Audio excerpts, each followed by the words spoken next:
welcome to Keys of the Kingdom. I'm Brother Gregory, and we're going to talk again about the Kingdom of God. And this week, I communicated with somebody in another part of the country who says he's getting his life together. And he said some comments in me in our exchange back and forth that just kept ticking away at my mind and pondering in relationship to a lot of the other things that we see going on in the world today. We just had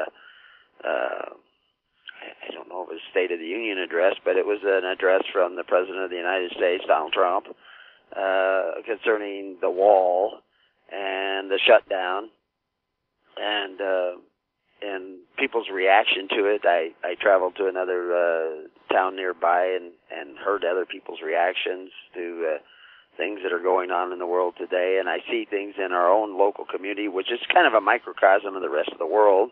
And when I say microcosm, we live in a very small community, a very rural community. We know almost everybody in the community. And we see the same things playing out in our community in the rest of the world. And it gives me ponder or moments of pause to wonder to look a little deeper into what's going on into the rest of the world, what's going on in the minds of the people. I've always been kind of a people watcher and fascinated by people and how they think and why they think what they think. And most people don't know why they think what they think. They're very emotionalized, responsive to, the things that they've learned in the past, the things that they hear. I mean, we always hear these phrases now that someone is triggered. I guess there was some sort of report that came out of universities, I think, in Great Britain, where college administration is saying that professors, when giving assignments to students, should not use all caps because that is intimidating somehow the students because it's aggressive. And I thought, and of course the announcer thought it was crazy. People thought it was crazy. But evidently the administration of the college thought it was a good idea to send out this memo. So I guess crazy is relative. Insane is relative. And we've always had insanity wandering around in humanity. Crazy things. I remember once when I was a small boy, my father said nobody would start a nuclear war because they would have to be insane. And I said, we've never had a shortage of insane people. And the reality, I mean, who would start World War II? Who would kill out, 100 million people because they wanted to establish a socialist government and they wanted to stop all opposition and, just kill. I mean, who would argue? It just depends on your point of view. Who would argue that killing? It's somebody in New York, I guess, just came out and wants guaranteed abortion right up to the day of birth. You can kill that child right up to the last day. And he thinks that's reasonable. And evidently there's lots and lots of people who support him in that. To me, that's insane. But to somebody else, that's their reproductive right. They actually call abortion a reproductive right. That's a right to kill. That's a right to destroy. But people don't see it that way, and I understand they don't see it that way. But does anybody understand why they don't see it that way? How do you come to the conclusions that you come to? And the individual that I was communicating with, he's talking about getting his life in order, but he's kind of saying, to some degree, by himself. Only he can do that. And I kind of wonder, is that really the right approach? I mean, to some degree, that's absolutely true. But if you look at it from another angle, that may not be true. And we have to kind of walk around our problems, walk around our own selves, walk around our life, look at ourselves from other people's point of view, to get into their shoes and see ourselves as they see us. The selfish man doesn't do that. The man who's learning to be unselfish, and I have to say learning, because I don't know anybody who isn't somewhat selfish, but that we are learning to create a balance of unselfishness. And then that's really what the message of Christ is all about. We had to love our neighbor as ourselves. The message of Moses was saying the same thing. Well, we had to kind of see ourselves through our neighbor's eyes. Why are they so angry with us? Why are they so mad? And reality is that much of the anger and animosity that's going on in the world today is the result of a spiritual position, not a political position. That spiritual position may manifest itself in a political position or a social economic position, or, you want socialism, you think capitalism is bad. And you can sit there and reason with people and point out that capitalism has brought more people out of poverty at a faster rate than almost any other type of economic system, because capitalism is an economic system. It's not a political system. You can have capitalism in an economic system, a capitalism in a political system, but then it's not, the problems that are created may not be the problem of capitalism. It's the problem of the political system. Socialism is a political system. It's a political economic system. But capitalism, so they're not really opposites. Capitalism is simply the private ownership of the means of production. What you produce is yours. You gather nuts in the woods like a squirrel. Those nuts belong to that squirrel. That's because he gathered them. He has a property right in them because he gathered them. He doesn't own them entirely, but he has some. You cannot take away the nuts of that squirrel without taking away some of his right to them, because he gathered them. You go along and you just kick that pile of nuts all over the woods, and you have violated the property rights of a squirrel. If a squirrel can have property rights, but he gathered them. Now he's going to have to go gather them again. And I always remember this. I was flipping over boards, cleaning out a shed, and I flipped over this one board, and there were 3 clearly dug out little conal-shaped holes underneath the board. In one pile in the hole was grains of wheat seeds, all piled up, just grains of wheat, nothing else, piled up in that little hole. Next to it, about 1.5 inches away, 2 inches away, was another little hole, neatly carved out in the sand like a little conal hole, and it was filled with blades of grass stacked up like cordwood.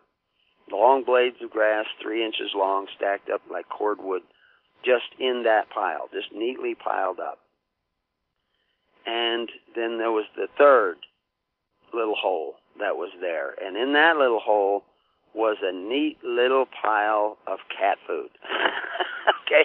Well, some mouse had been busy going out, collecting shoots of grass, green grass when there was, and then piling up. And that was his little haystack, his greens. And then he had his little pile of grain, which was his carbohydrates. And then over here, he had found the cat food that was for the cats in the shed, and he had been stealing little pieces of that cat food, stockpiling them up. It almost broke my heart to mess that all up, to finish cleaning out the shed. He had put so much work in there and stored up his goods. But that's capitalism. That was his industry that went and did that. Of course, we had the cats to get rid of the mice, because too many mice is not a good thing. But I was admiring his industry and his organization skills, and he was amazing. There's a lot of people who could learn from that mouse. But anyway, so that's that individual mouse. He probably had a family somewhere that he was raising up, and he probably did well wherever he went to. But the idea, can we fix ourselves?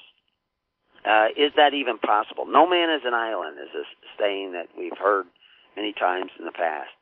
And in the Bible it says it's not right that man be alone. And so when man was created, then he also created this woman, and exactly what was going on there. This story of Adam and Eve is trying to tell us something about the character of mankind. Well, Jesus, when talking about man and woman from the beginning, the one man, one woman, no more twain but one. So once they're united as this family unit of man and woman and their offspring, that's one. That's one unit. So is it right that one unit be alone? It's no more twain. It's a one unit thing. It's this corporate thing we call a family, corporate in nature, corporate in reality of creation. It's part of that oneness that God created, that single unit. Should that single unit exist alone, or does it need to exist with other similar units, other families? Well, those other families, when they come together, how should they come together? How should they interact? The same principles that we see with the single man and single woman coming together, so also families come together. It's the patterns of nature repeat themselves. So if we are to love one another in the family, we are also, as families, are to love one another families. So how do they come together? So this is part of what we're going to talk about today.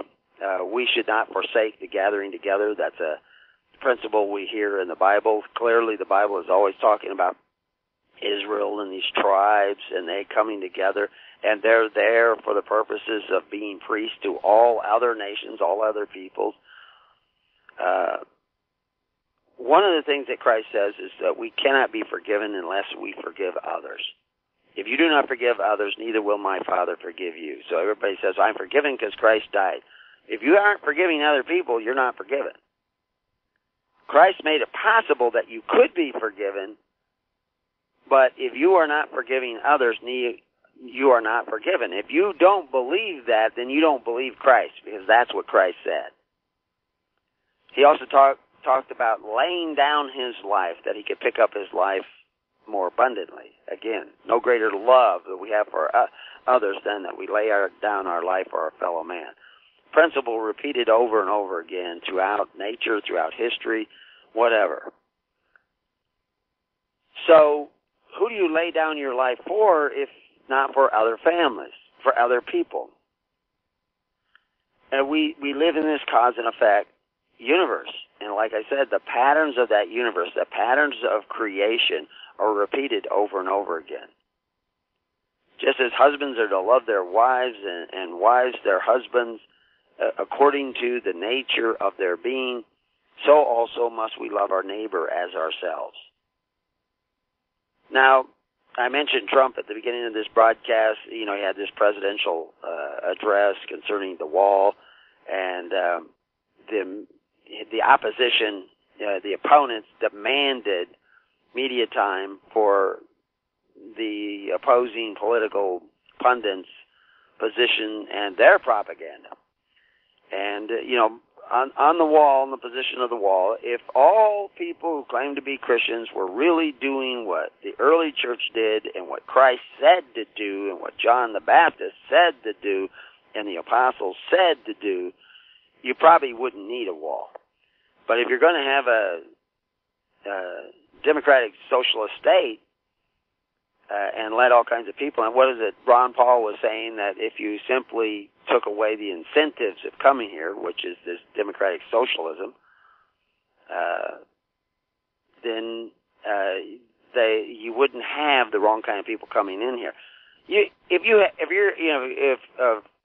10-20% of the American population is going to take drugs, there's going to be the vacuum of the need for those drugs is going to come across that border.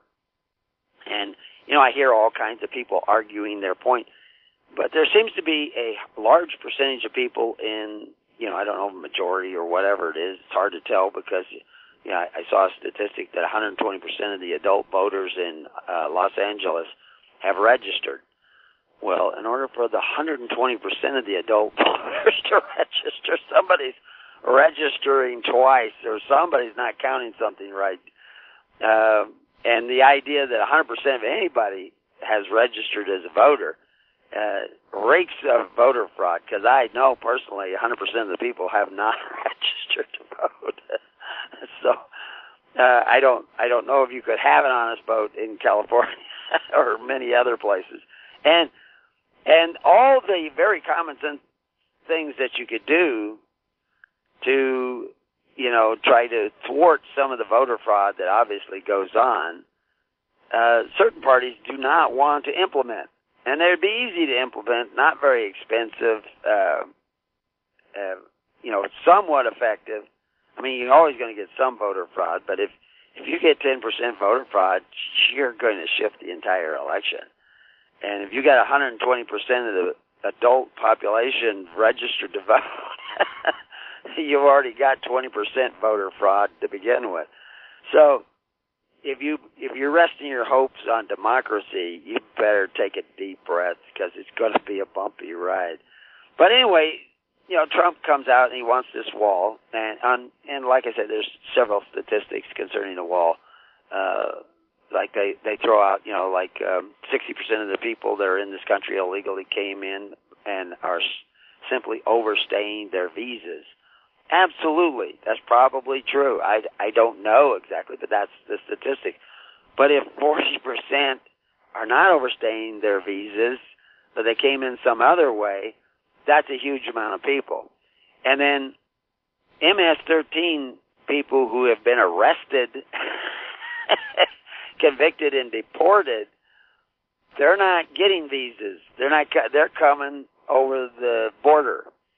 If you built a wall, which is pretty amazing if you could even do that along the Mexican border, and I don't know anybody who's actually proposing to do it the entire length. I mean, there's places where you can drive across. There's just dirt roads. You just drive right across, and nobody's there to stop you. If you get enough of them, how is anybody? My son went down to the border and actually talked to the border guards and toured different areas. He took his father-in-law down there to go hunting, and so he went over, and he's just an outgoing kind of guy, and started talking to border guards and started asking them questions and seeing how. And they pointed out a big track hoe down the way on the other side of the Mexican side, and he says sometime during the night that's going to fire up and move to a different spot along the border and create a road and ramp, and before dawn there'll be a dozen trucks or half a dozen trucks that will come zooming across the desert and jump the border and just take off in different directions. We can't catch them all. We have to be here when that happens. Then we can chase one. We might be able to chase two. We have to catch them and pull them over, and then we're occupied doing that, and the other guys are going. Well, in one pickup, you can carry $1 million worth of heroin. And people say, oh, if you build a wall, they'll just tunnel under. Who's tunneling? The poor people from Nicaragua don't walk up to the border and crawl underneath through a tunnel. They don't tunnel under. This is big money that is doing these things. So, but you can go on like this all day long and argue these points back and forth. Again, Ron Paul's probably got a better track on the thing than most people. But the reality is he can't even get the pittance that it would take to build a wall. He's certainly not going to get you guys to give up your socialism and your other covetous practices that have made you merchandise. So, really, what is the problem? We look at all. You can flail around in the quicksand, saying, that I want to fix this and I want to change that and all this stuff, but you're still in the quicksand. If you really want to get back to where the problem is at, something you can do something about, the problem you need to address is the one inside you. That's where you're going to need to go. And this I Hate Trump club that I see developing all over the United States, in large and small ones, little community ones, they get together, and there's actually a group that locally it's called the I Hate Trump Club, at least by all the other people I know, but I don't know. But they get together, like once a week and sit down, and they just bash Trump. Trump is the problem. And they just look at all things, and whether he does something wrong, or says something wrong, or says something incorrect, that's all they want to talk about. That is not productive. What you want to get together every week and talk about your problems, because you can do something about your problems, and just pointing your finger at other people, or is a total distraction. It's not doing you any good. It's not helping you get any better. So we're going to talk about getting a little bit better. I mentioned the pundits who want to talk about Trump and talk against everything he says and refute everything he says, which just feeds the I Hate Trump clubs all over the United States. And you can find this in other countries. I just happen to be in sure you can go up to, I'm sure there's a I Hate Trudeau club in Canada or two. As a matter of fact, the local I Hate Trump club is, at least one of the members is a Canadian, so I thought, well, why don't you just go up and hate Trudeau? But he's down here hating Trump. Everybody's got to have somebody to hate so that they don't have to look at themselves and their own problems. And because you're not going to fix the world's problems until you fix your own, which is kind of a Jordan Peterson kind of stuff. Don't try to fix the world until you can make your bed in the morning and get up and do things right by you. So anyway, we'll come back to Keys of the Kingdoms, and we'll look at how you can build a wall of truth that will not only protect you but may help save society. Since the beginning of time, kings have sought it, nations have fought for it. It has been traded. It has been borrowed. It has been purchased. It has been stolen. There's a reason for it. To secure the blessings of liberty to ourselves and to our posterity, invest with the security of gold and silver. Call Discount Gold and Silver Trading at 1-800-375-4188 or visit discountgoldandsilvertrading.net. Listen to Financial Survival with your host, Melody Cedarstrom, right here on FirstAmendmentRadio.com at 4 p.m. Eastern or 1 p.m. Pacific Time. Visit discountgoldandsilvertrading.net or call Discount Gold and Silver Trading at 1-800-375-4188. Toll free, 1-800-375-4188. 100% sponsored by you, the listener, on this First Amendment Rights Media channel. You will notice that there are few commercials on this radio network. There's a good reason for that. Corporate advertising dollars come with strings that limit program content. So without your help, these programs cannot continue on satellite, internet, or our several affiliates. If you benefit by the educational law programs, we ask you to give.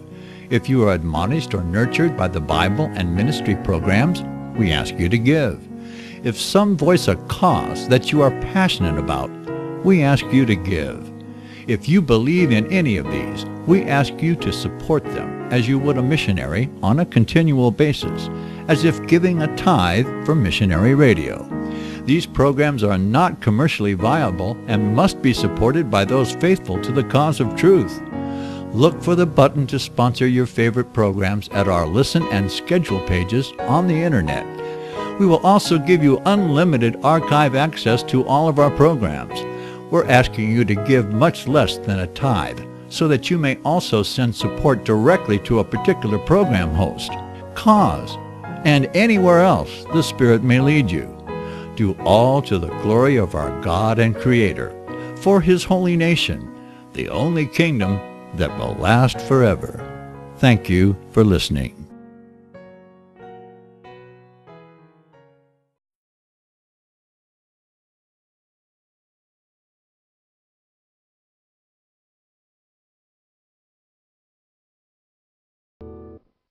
Well, welcome back to Keys of the Kingdom. So we've heard from a lot of pundits this week criticizing Trump. I thought there was one video that I saw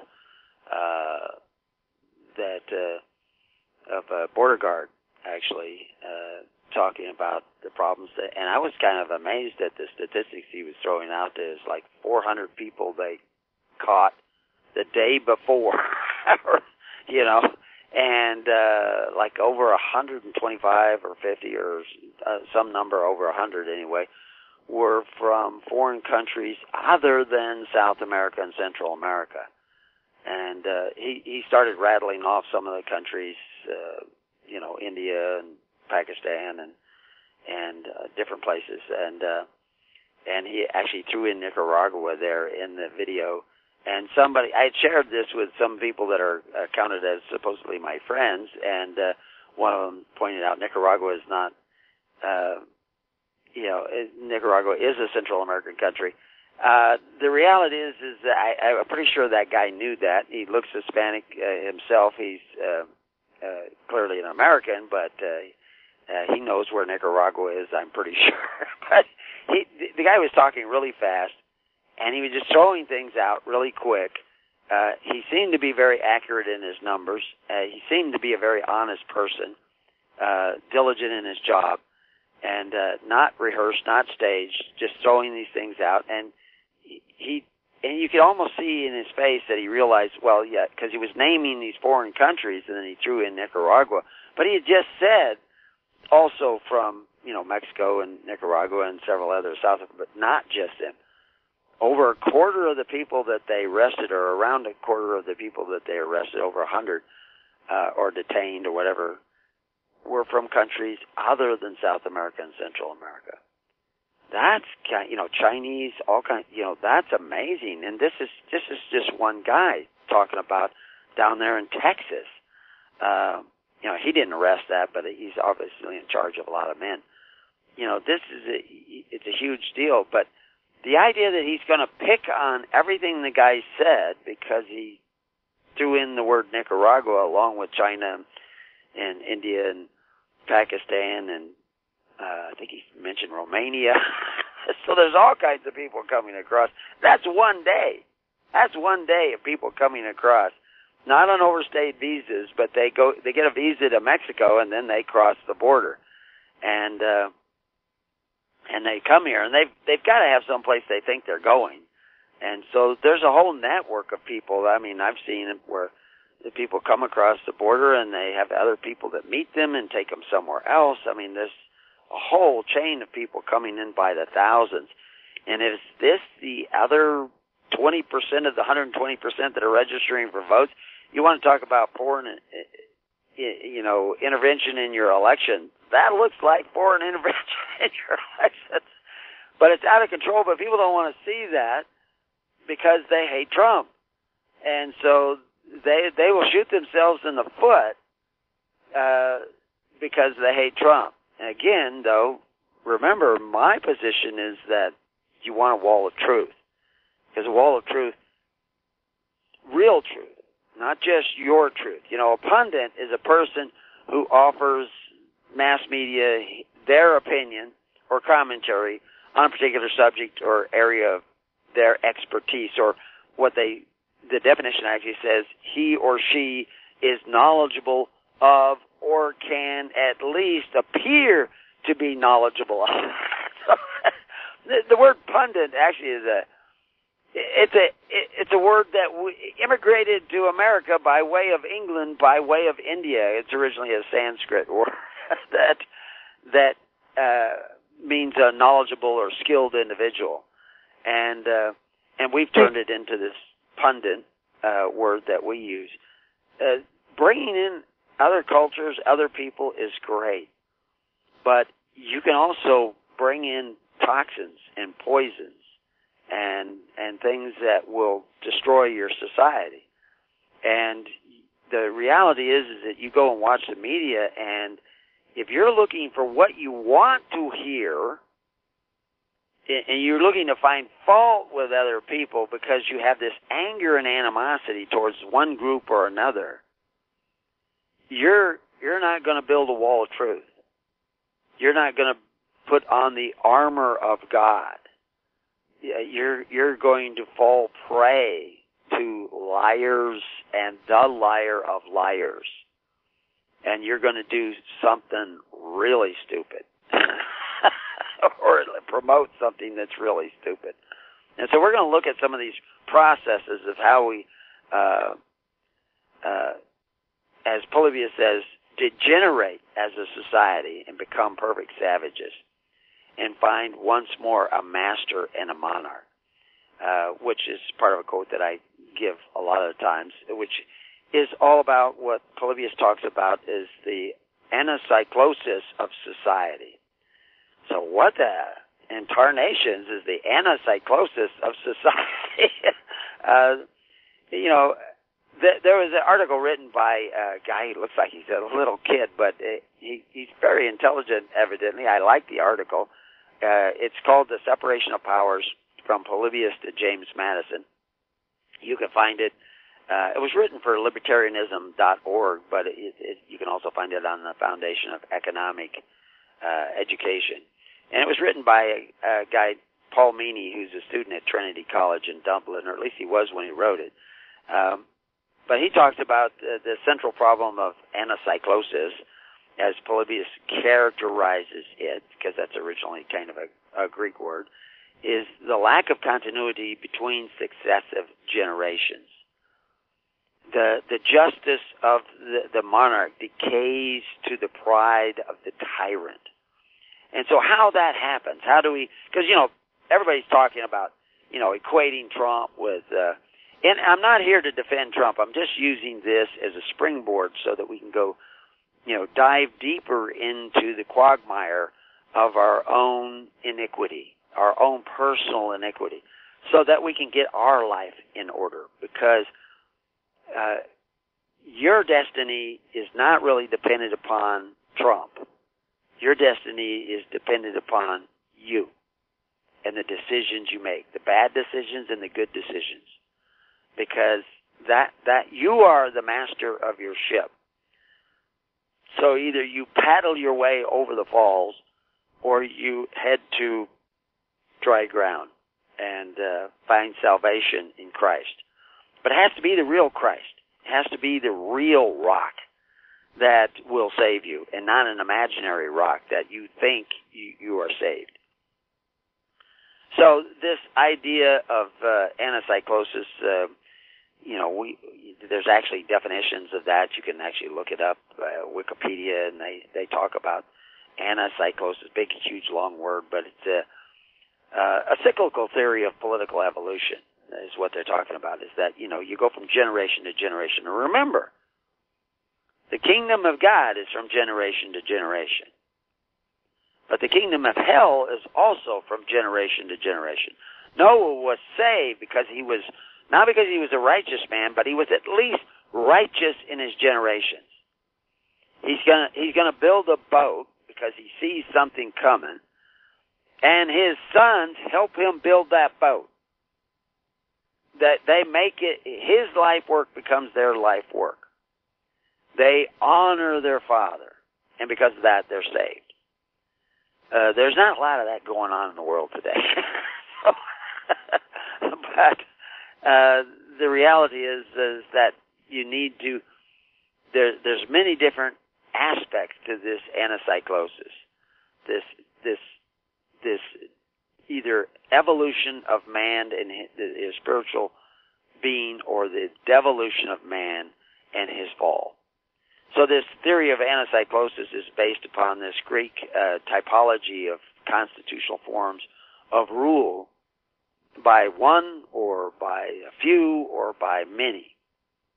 And, they talk about anacyclosis states that these three basic forms of supposedly benign government, monarchy, aristocracy, and democracy, are inherently weak and unstable. Well, why are they inherently weak? Well, it actually goes back to what the individual is doing. It's not the group think, it's the individual think, where you're going to find the solution to the problem. This is why I'm saying you go join I love Trump clubs, or I hate Trump clubs, or I hate Trudeau clubs, or I love Trudeau clubs. Or what a lot of people do is they end up with third, fourth, fifth parties, and, I'm the Constitutional Party, I'm the Libertarian Party, I'm all these other things. The real problem of solving the problems of the whole world start with your problems. You got to solve your problems. You have to find a solution to your problem, and you cannot do that in a vacuum. So God said it's not right that you be alone. So it starts, Jordan Peterson has it starting with you making your bed so that you can lie in that. And, of course, everybody out there in the I Hate Trump Club are making their bed, but their bed is made with hate sheets, angry sheets. And, and of course they're all accusing Trump of being a racist. That's another thing that I just find. And deep down he might be somewhat of a racist. I'm not sure that there's anybody who can say that they're not racist, including black people. I see racism, which all that is judging somebody by the color of their skin. And if they're talking about white privilege, they're racist. That's a racist statement. You're saying that all people that are white have privilege because they're racist, because they're white, excuse me. That's judging people by the color of their skin or by their race. And you can't do that. And I don't know anybody who doesn't do it somewhat subliminally, but how much? Where's the balance? And the reality is that you need to constantly be going back and taking a look at yourself. And the more you see of yourself, the more, and this is one of the metaphysical phenomena of society. I'll talk more about this in the show this afternoon, which I save for that show in the afternoon, is that the more you are willing to see about yourself, the more light you will bring into the world so that other people may see the truth about themselves. Your awakening will help other people become awoke. The woke people, the people that are beginning to see. But you have to bring that light in. And hate is not light. Hate is darkness. You can't be a pundit and be spreading hate and anger and resentment because that hate and anger shows that you're not wise. You've already turned your back on some of the fundamental cause and effect principles of creation, which we'll get into, and we'll connect the dots on that and explain that as we get through this. He talks about these weaknesses in these monarchies, aristocracies, and democracies are inherently weak and unstable, tending to degenerate rapidly into the three basic forms of malignant government, which are tyranny, oligarchy, and I always have trouble saying this, autocracy, which is just basically mob rule, which is, that's one of the complaints about democracy is that it's nothing more than mob rule, where 51% of the people take away the rights of the other 49. And again, I've pointed out this, and you can see it on articles and our audios on democracy, that until sometime between 1927 and 1954, it was commonly understood that democracy was a wicked and bad form of government that led to the degeneration of society. But by 1954, it suddenly became what we're fighting for. And in the field manual in 1927, it was bad. It was an evil form of government. So some transition took place in the generation between 1927 and 1954 that was preoccupied with war, that suddenly democracy became a good thing. Now, there are democratic principles, such as you get to decide what to do with the nuts that you have gathered, which is capitalism. So in that sense, capitalism is somewhat democratic in the sense that you get to decide how to redistribute the wealth that you produce. What you produce, your means of production, you get to decide how to redistribute that. If you want to go off and become Mother Teresa and give everything away and help other people and sacrifice yourself, you get to do that in capitalism. Socialism, somebody else is going to tell you what you can do. They're going to control you, whether it's the mob or an oligarchy or a single tyrant like Stalin or Mao. They're going to tell you what you can do.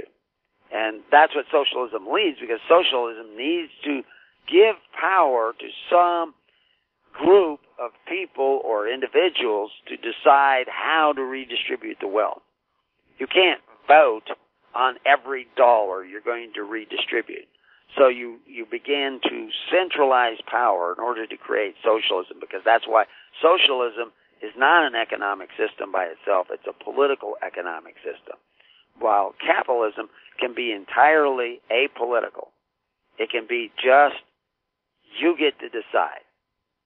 And to some degree, every time you decide to give away $1, keep $1, give away $10, or keep $5, or whatever that you produce, or 6 nuts, or whatever you want to call it, that's your vote. That's your votive offering. You get to decide. You could call that democratic. But that's one of the things why words have multiple meanings. Democratic, if you think democracy, which is somewhat true, is called democracy, where 51% of the people can take away the rights of the other 49. Now, there are certain things in the Constitution. If you want to change the Constitution, you have to have more than 51%. But it's still mob rule. In a republic, there is no 51% taking away the rights of the other 49. A pure republic. It's when you mix Republican form of government with democracy that you can move society towards that mob rule, that autocracy.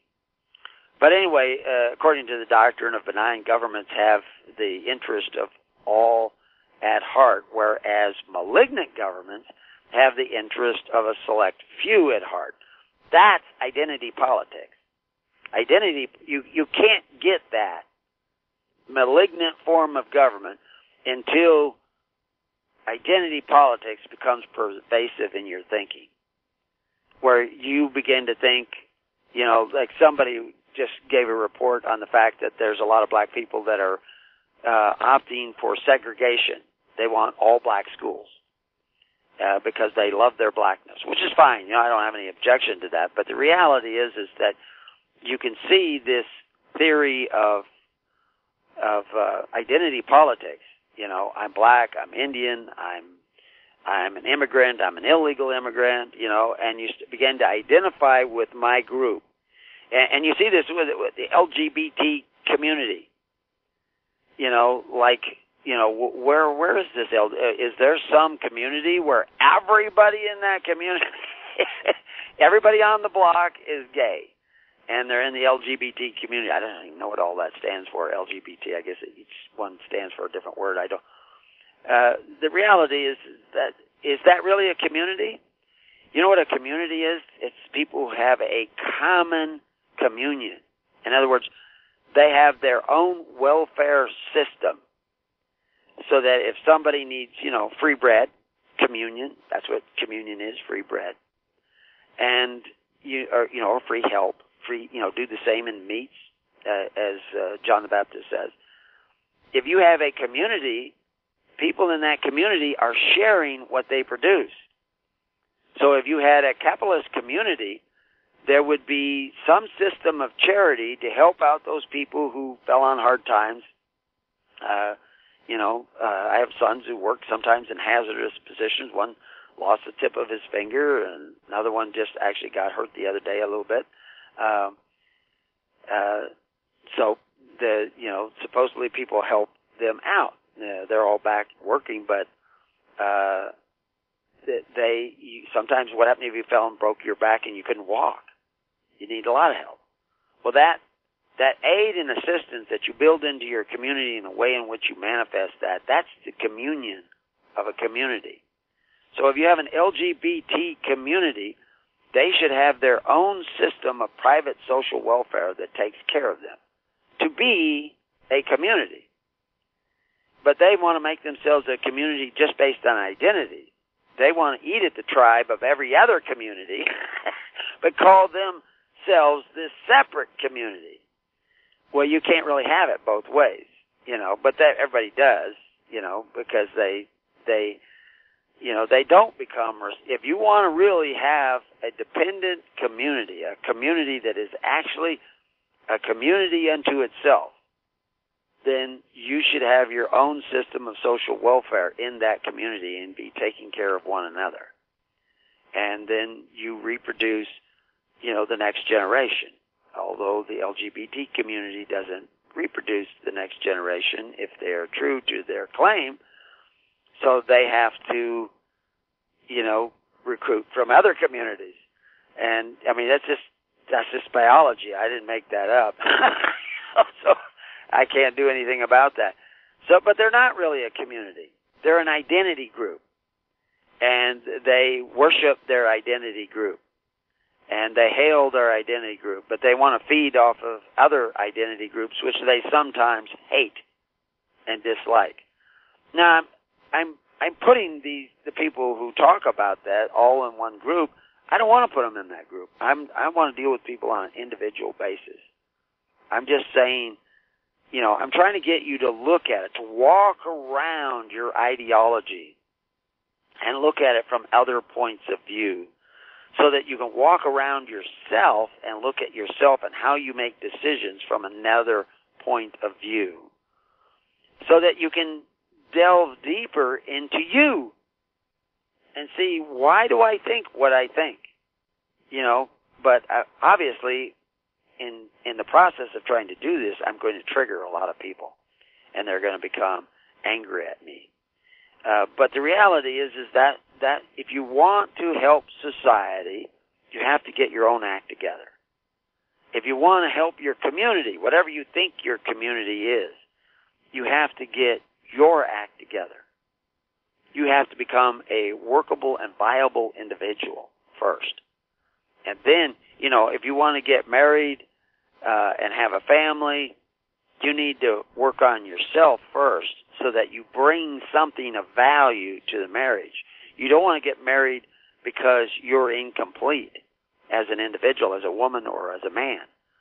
You want to become complete as a woman, as a man, and you know that you come together with another woman or a man, that's the natural way, is the opposite sex. And then you may find completeness, but it's in the sacrifice that it takes to become that unit we call family. Because to create a family requires sacrifice. You have to give up a portion of your life for others, and those others are the children that you produce or adopt or whatever. So, but that's a deep interpersonal and we call viable process that is the core of society. People are trying to fix governments and societies and nations. They all start with the individuals. And so you have to go back to those individuals. Anyway, the definition goes on and talks about the idea of anacyclosis influenced theorists of republicanism. Some of them, including Aristotle, Cicero, Machiavelli, Pico, even Kant, which I may talk more about Kant in other programs. He's kind of an interesting guy. But suggested that mixed forms of government might help stabilize what they are calling republics. They're not pure republics, but they're mixed forms of a republican form of government. In other words, they're just like capitalism doesn't have any political side to it until you add that in, and then it's not capitalism, it's that political thing. Like if you have capitalism in socialist governments, or a mix of, like Sweden, people say Sweden is a socialist government. No, it's not. It's actually capitalist. It's a market-driven society. They have socialist-type programs in it, but it's not really a socialist government. It has a certain amount of democracy in it, a certain amount of socialism, but they've actually, over the last generation or so, rolled back their original socialist structure and realized it doesn't work. And they have privatized their Social Security and many other things. And there's guys who've done whole movies on this and books on this, and you can go read about that. But we're going to get deeper into this idea of where the solution really is at. And it isn't in giant movements. it's in internal movements within yourself to prevent that anacyclosis towards malignant. The book of Revelation says, the spirit of prophecy is the testimony of Jesus Christ. This is at the very heart of FirstAmendmentRadio.com. In that spirit, we have created the Prophecy Reality News app for all of your mobile devices, streaming First Amendment Radio 24 hours a day, 7 days a week. Available for your Apple, Android device, and smartphone, absolutely free. Get the Prophecy Reality News app installed today so you can listen to First Amendment Radio wherever you are. The Prophecy Reality News app. Get it now.